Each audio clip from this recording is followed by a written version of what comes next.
We are going to be reading 2 books today and doing an activity. So the books we're going to be reading is one of my favorites right now. We're Different, We're the Same. It's a Sesame Street book. And the second book we're going to read is one called Hornswoggle. And I'll tell you a little bit more about it in a second. And then our activity at the end is called a Betcha Not.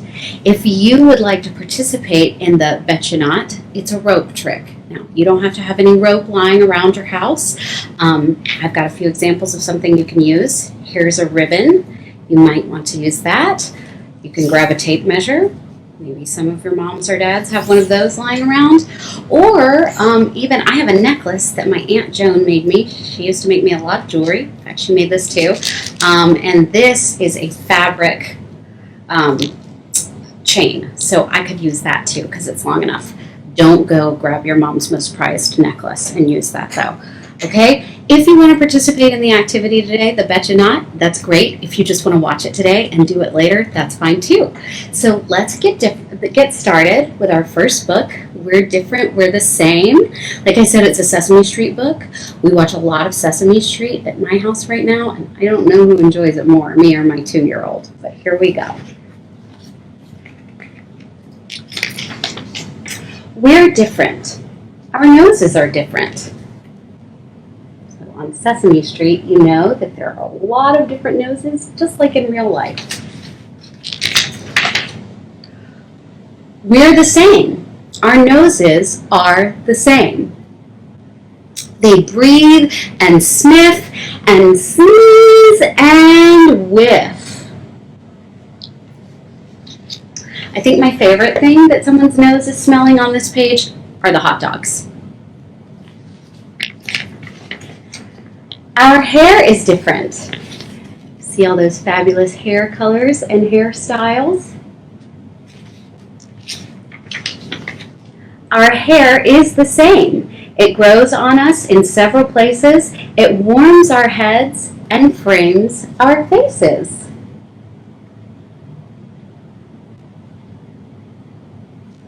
I don't know about you, but my hair looks different just about every day. Our mouths are different.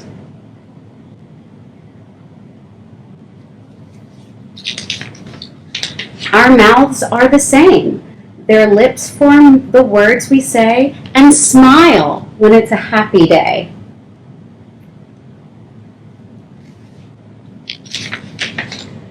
Our skin is different.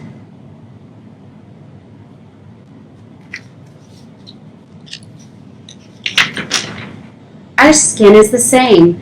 It tells us when something's cold or hot or wet or dry. It knows a lot.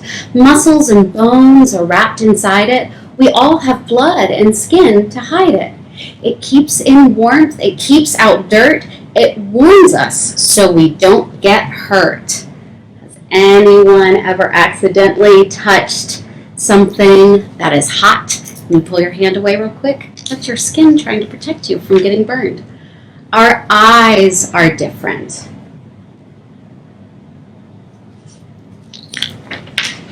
Our eyes are the same. They see, they blink, they weep, they wink. Give me your best wink. I wish I could see them all right now. Our bodies are different.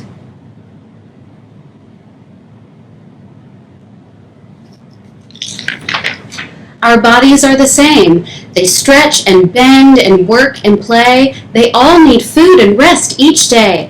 They dance and wriggle and ride a bike. They might look different, but they are alike.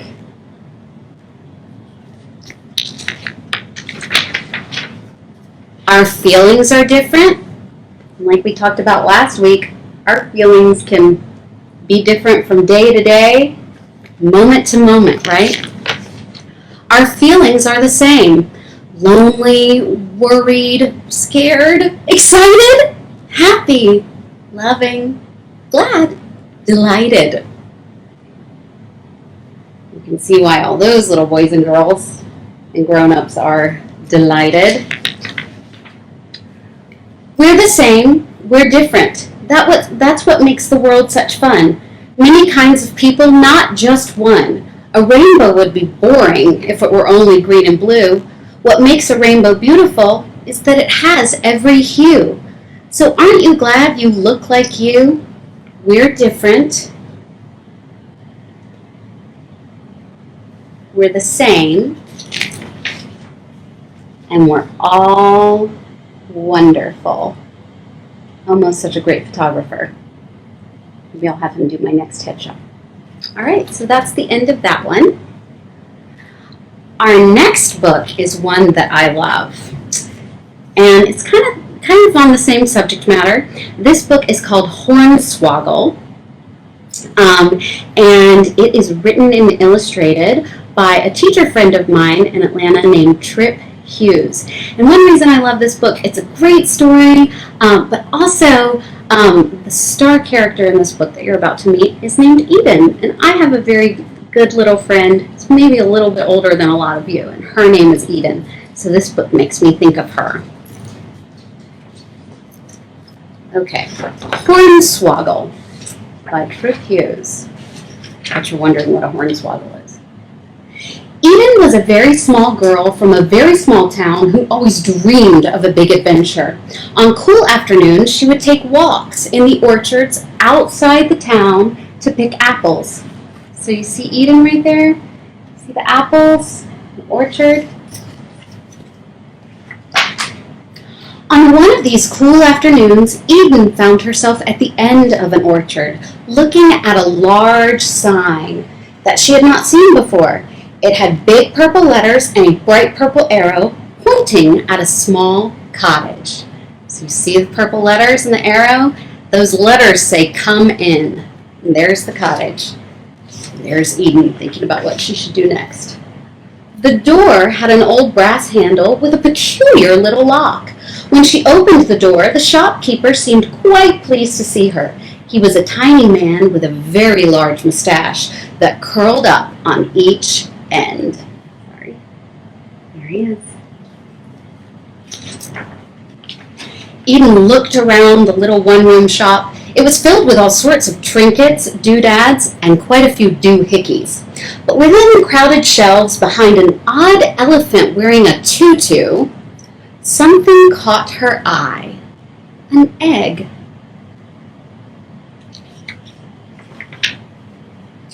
She had never seen an egg like this and did not know what would be inside.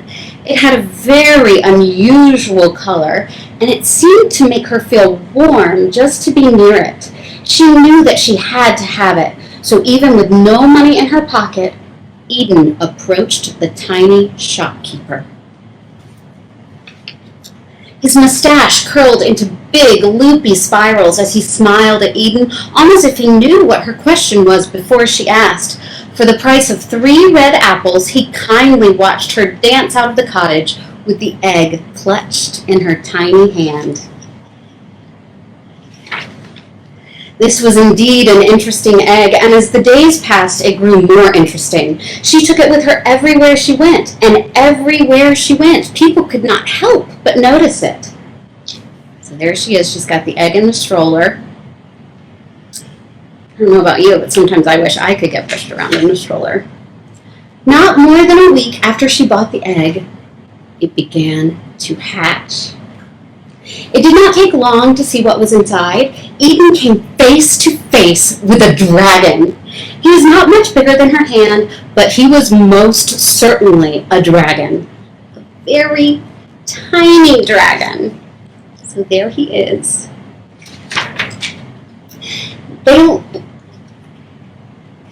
They looked through all the books in her small room to learn more about this little dragon. She had 5 books about Portugal, 3 about trees that grow in high places, 17 about faraway adventures, and absolutely none about dragons. They were going to need to find some help.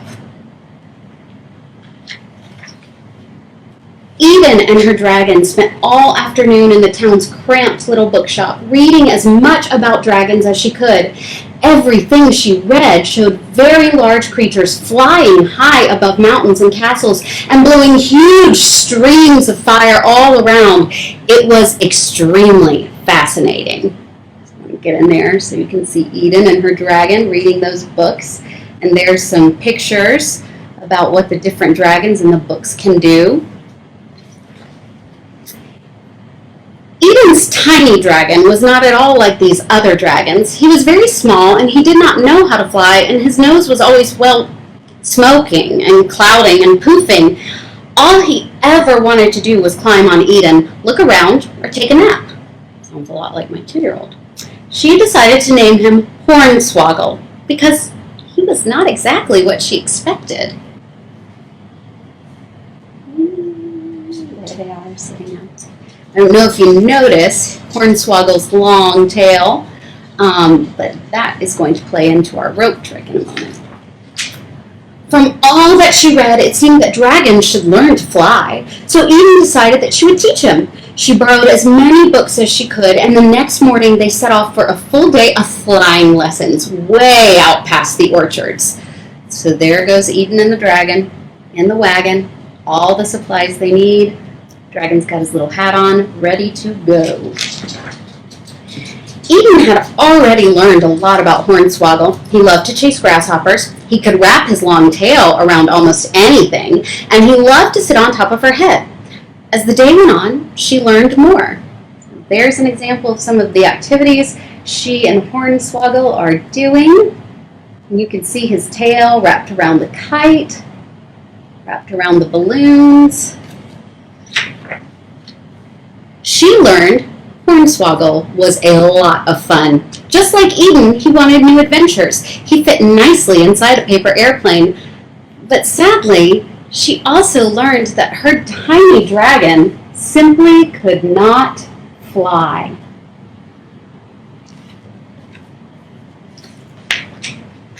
They spent so much time trying to fly that before she noticed, it was getting late and very dark. They had wandered so far from the small town that now they could not see any lights. There was no way for Eden to find her way back home. Here she is sitting with her dragon. Dragon's got his tail wrapped around Eden's braid like a hug. Just as Eden started to get very scared, she felt that same warm feeling from when she first saw the egg. The trees in front of her began to glow. Slowly, from the top of her head, a tiny flame began to light up the cold woods.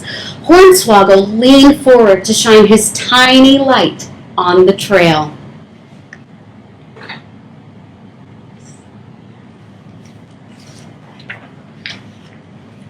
The flame was not big, but it was just enough. Even the tiniest bit of light in the middle of a dark place can make a big difference.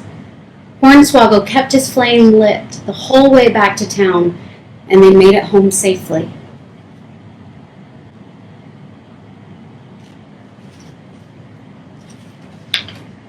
Although he did not look like other dragons and could not act like other dragons, even though he could not fly, he was still a very special dragon.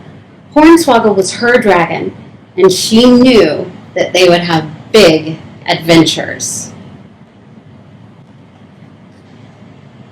And there's Hornswoggle doing another great service by toasting Eden's marshmallow. That would be super fun to have a personal dragon to toast your marshmallows. The end. So I love that story, and my favorite line in that story is about even a little bit of light can make a difference, even if it's dark. So think of ways this week that maybe you can be a little light to somebody. Maybe you can help your parents with the dishes or straighten up around the house. Say it's always good before you go to bed to ask your parents if there's one thing you can do to help them. Or maybe you can call or FaceTime with a friend or a grandparent or another family member who might be far away, and just look for ways to light other people up. Okay, so Hornswoggle couldn't fly, but he did have that awesome fire ability, right? And he also had that really long tail. So here's where our rope trick comes in. Now, like I said, I'm going to use a ribbon. You can use any long piece of string. You might have yarn around your house. Or like I said, you might have a tape measure or a necklace that might work, or you might have rope. Who knows? But this is a betcha not. So when I was about your age, I used to love to watch a show on television called Lamb Chops Play Along. And it starred a lady named Sherry Lewis, and she was wonderful, and she was a type of puppeteer. She had puppet friends on her show, the main character, of course, being Lamb Chop. And she didn't just manipulate the puppet's mouth. She also would have conversations with the puppet, and she was a special puppeteer called a ventriloquist, which meant she would talk without moving her lips, or moving her lips as little as possible. And it was very fun and impressive to watch. When I was your age, I used to really want to be able to do it. But on her show, she told wonderful stories, but she also told jokes and riddles, do tricks, and she had a segment on it called Betchas. And this is a great thing to show your friends and family, and it always starts with I betcha. So you're going to ask a question in your I betcha, and you're going to say, do you think that you can pick up a long string or ribbon or rope on either end and tie a knot without letting go of the ends? And your friends and family will all try all kinds of things and move around in all sorts of funny ways. Trust me, I've seen it. But you'll say to them, I bet you not. I bet you not can do it. Then after they've acted silly trying to do it, I want you to lay that string or rope out flat, and I'm going to back up and adjust my monitor a little so you can see me. And my rope is on the table right here. You are going to show them how it's done. So, before you pick up the strings, the trick is you have to cross your arms. And you are going to lean down and pick up one end, and then lean down and pick up the other. And then the next thing you're going to think about doing is untangling your arms. And as you untangle your arms by just straightening them out, a fun, little, and very secure knot will form in your string or your rope. I know they'll be impressed. I have had so much fun with you today. Thank you for coming.